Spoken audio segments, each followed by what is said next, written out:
solving quadratic equations.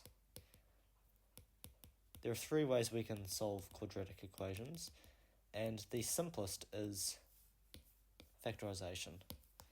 So just to give you an idea, if we did x minus 3, x plus 2, what we do is we just have to multiply everything by each other. So we'll do an x squared, then we'll add a 2x, then we'll subtract a 3x, and then we'll subtract a 6. It gives x squared minus x minus 6. And notice how when we do this, and let's say we'll do a multiplication grid.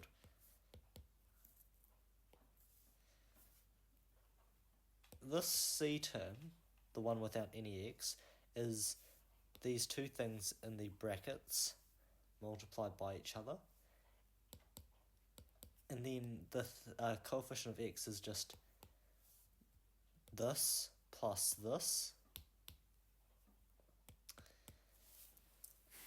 That fact can be used to help us to factorise this. So if we went from x squared minus x minus 6, we'd think, okay, what multiplies to minus 6 and adds to minus 1? So we'd look at our factors, 1, 6, 2, 3. And look here, okay, 1 and 6 doesn't help at all, but say we did 2 minus 3, remember, you can play around with these minus signs, then that would give you minus 1, and when you multiply them, it will give you minus 6.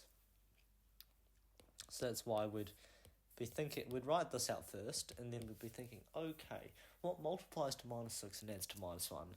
And you'll get this fairly instantly with some practice, 2 and minus 3.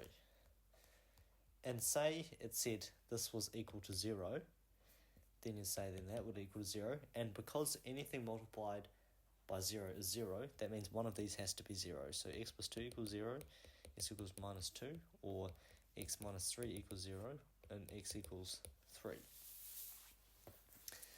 So let's try another example of factorisation.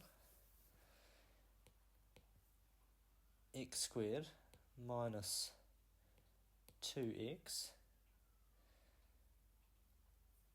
minus 36 equals minus x minus 6.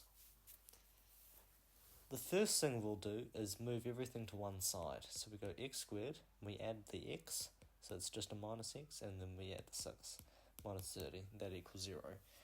Now we prepare our brackets, and we think, okay, minus 30. Well, 30 in general. We've got 1 and 30, 2 and 15, 3 and 10, 5 and 6. And which one of these could we get minus 1 out of? 5 and 6. What we would do is we would do plus 5 and a minus 6. That means x equals minus 5 or x equals 6. Now both of these examples have the x squared has a coefficient of 1. What if it was not a coefficient of 1? For example, 4x squared plus 13x minus 12 equals 0. The best way to do this is you go multiply your a and your c, and you get minus 48, because that's 4 times minus 12. And then with this you think two numbers that multiply to minus 48 and add to 13. So what are the factors of 48? Well, 1 and 48, 2 and 24, 3 and 16, 4 and 12, 6 and 8. 3 and 16 is the obvious one. 4x squared plus 16x, and you want to try and do this in the order so that you get common terms with common factors together. So then we do factorise both halves, so 4x, take that out, and that's x plus 4, and then we do minus 3 and x plus 4. And now we can factorise this further because those x plus 4s, they are common factors. So you could take the x plus 4 out, and then you're left with 4x minus 3.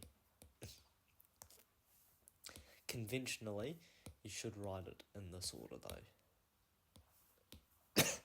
And that means x can equal 3 over 4, or x can equal minus 4. So that's the simplest way of solving quadratic equations, that factorizes. But it won't always be like that. And also, it won't always be like that because sometimes it just won't factorize, because there's that thing with square roots.